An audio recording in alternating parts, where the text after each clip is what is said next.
இன்றைக்கும் கேளக்கர் சித்தர் கோயிலுக்கு வர ஒரே ஒரு குவாலிஃபிகேஷன், வாழ்க்கை என்னைக்கு முடியும்னு எனக்கு தெரியல, அவங்க மட்டும்தான் இந்த கேளக்கர் மந்திரத்தையே கையில் எடுத்துகிட்டு இருக்காங்க. அவங்க மட்டும்தான் இன்றைக்கி விடுதலை ஆகிட்டே இருக்காங்க.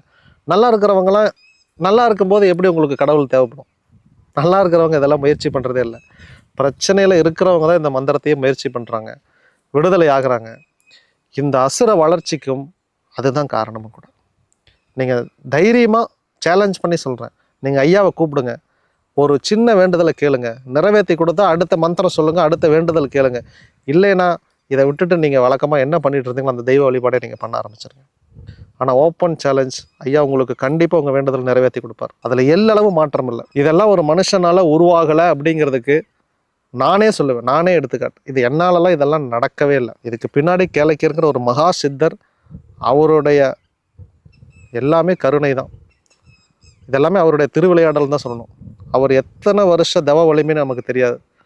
இன்றைக்கி இத்தனை பேருக்கு நல்லது பண்ணி கொடுத்துட்ருக்கிறார். எல்லாரும் நல்லா இருக்காங்க. அவர்களால் உருவாக்கப்பட்டது தான் இந்த கேளக்கியர் சித்தர் கோயில்.